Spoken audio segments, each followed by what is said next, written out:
Hello everyone and welcome back. Today I'm talking about something that I've been teasing since last week, and that is the fact that Warner Brothers hates the Snyder Cut and wants it to fail. Since I'm a little worried this will come off as a rant like my video why Quicksilver didn't work in WandaVision, check it out by clicking the card above, by the way. I think it's important nonetheless to establish my motives behind making this video. I'm not a Snyder superfan. I dislike the way he and David S. Goyer handled Superman and Man of Steel. I liked Batman v Superman, but didn't think it was amazing. While I thought the Snyder Cut was Snyder's best DC work to date, I do have problems with it, which you can hear in my review, also linked in a card above. I'm not coming at this from the perspective of a Snyder fan that thinks that WB has to hate this movie because it aligns with my preconceived notions about what the reality is around the Snyder Cut. I am also not a general DC hater. I think DC's made a lot of mistakes with their movies in the past, and I don't think their general plan moving forward is very good. But they've made some good movies, some of their upcoming movies seem really promising, and people that work there seem like great people with, one or two very notable exceptions. I'm looking at this from a fairly objective point of view with the perspective of a fan of movies, and comic book movies.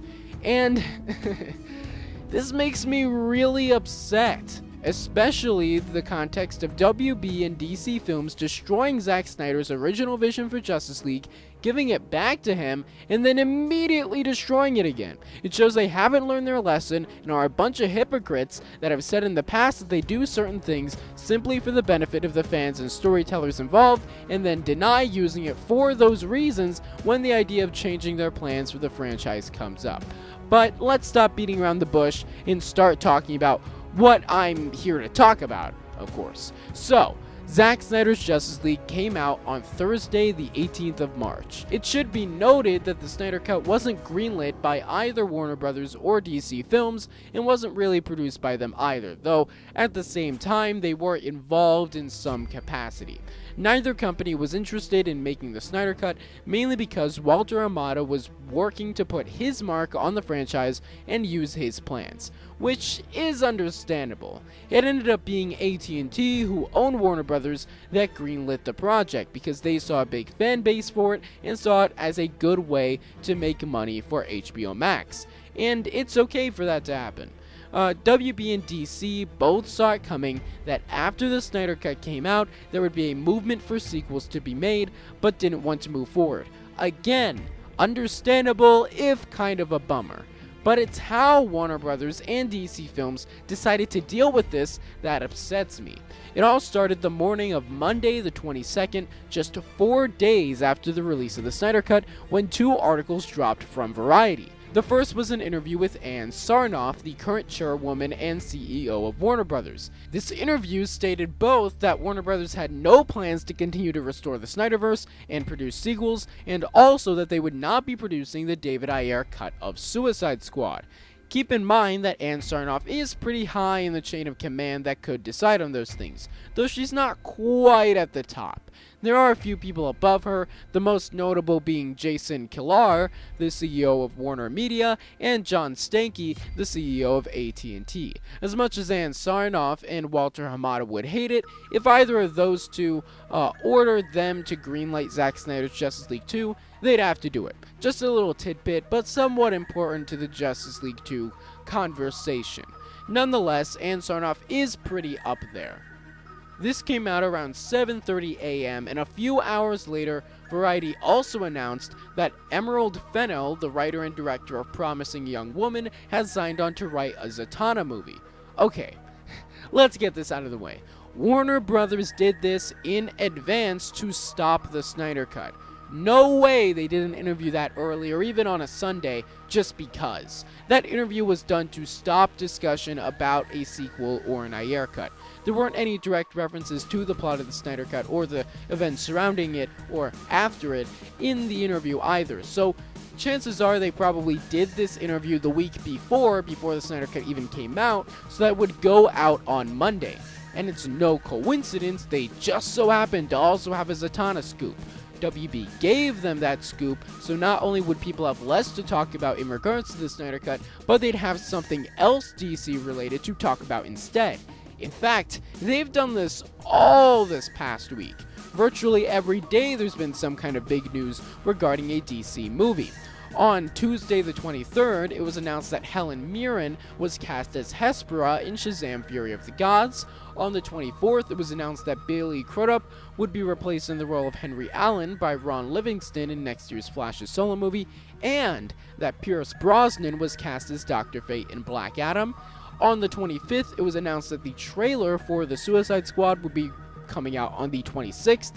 Then obviously on the 26th that news came out, and then on the 28th we got the release date for Black Adam. So yeah, they really didn't want people talking about the Snyder Cut. But that's not where it ends. It's time to talk about Justice is Gray. For those that don't know, when Zack Snyder left Justice League in 2017, he took with him a rough assembly cut of his movie, and it was also in black and white. It was the original Snyder Cut, in the version that Snyder had to watch and show people until he was brought on to complete the project. So for a long time now, he's teased a black and white cut of the movie. This past weekend, before WB started dropping the flurry of announcements, it was announced that a black and white cut of the movie, called Justice is Gray, would be released on HBO Max. It was said that a cutscene of Jared Leto's Joker that was shown off in publicity photos but didn't make it into the actual cut would show up in Justice is Gray as an added bonus. On top of this, Zack Snyder said that the cut would be for charity. I haven't found the details on this, but presumably the viewing numbers of Justice is Gray would determine an amount that Warner Brothers would donate to charity, presumably a mental health charity, because Zack Snyder has been supportive of these in the past, because his daughter Autumn committed suicide, which is why he left Justice League in the first place. However, it was just said that it was coming soon, with no release date, just a teaser which was just a snippet of a scene from the movie. Not only did Warner Brothers release all of this news last week to bury the Snyder Cut, they screwed over Justice is Gray. Clearly they put effort into advertising Justice is Gray over the weekend, but when the time came, they very quietly announced on Wednesday the 24th at around 9 p.m. that it would be coming out at midnight. They announced it 3 hours before it came out. Plus, that day there had already been 2 big DC Films casting announcements, and to top it all off, there was no added scene. Now, I'll admit, maybe Justice is Gray's situation as a whole, or at least the cut scene, isn't WB's fault. We don't really know who's behind these decisions, but I wouldn't put it past WB to let the air out of the Snyder Cut's tires. And let me tell you a story. When this news came out that Justice is Gray would have a cut scene added back in, I made a video talking about that. And when the cut comes out, and despite announcing there would be an additional scene, there is no additional scene, it makes me and people like me that also make videos and articles and tweets and whatever about the news look like we don't know what we're talking about, when in fact you just didn't deliver on promises. And maybe it's not the best idea to piss off people that promote your products at no cost to you. But more than that, if what I've said is true, then you people buried a movie meant to raise money for mental health charities in the name of your own selfish reasons. Like I said before, as much as it's a bummer that Warner Brothers doesn't want to continue with the Snyderverse, if that's what they want to do, they can do that. But it's hypocritical, and also kind of a dick move, to try and bury someone else's vision in the name of your own. Zack Snyder's Justice League was supposed to be about giving a director a second chance at his vision after he was screwed over by Warner Brothers and DC Films. And now they went and did it again. Twice. You should be ashamed of yourselves. No, really. You should be ashamed of yourselves. You preach directorial vision, claiming that the reason your movies aren't incredibly connected and you're doing the multiverse is so that everyone can tell the story they want to tell. And yet Suicide Squad, Justice League, apparently Birds of Prey, and it's suspected even Wonder Woman 1984 are all victims of having their filmmakers' visions tampered with in the name of potential profits. They clearly haven't learned their lesson because time and time again, they have screwed over filmmakers. They don't want to have 2 Batmen so that multiple filmmakers can tell their stories. They want 2 Batmen on screen so they can make twice the money. They don't want to do the multiverse for artistic reasons because The multiverse is the very thing that would make the continuation of the Snyderverse possible. But no, they don't want that trampling on their vision of the franchise, even though they could exist on different platforms and universes. I should make one thing clear, we don't know specifically who's behind all of it. It could be Ann Sarnoff, it could be DC Films president Walter Hamada, it could be someone else entirely or a collection of people.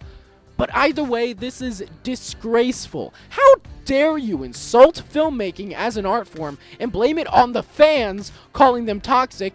You are the toxic ones. Fix yourselves. Rant over. Don't forget to subscribe for daily videos on the franchises you love that hopefully won't be as angry as this one. And I'll see you tomorrow. Bye.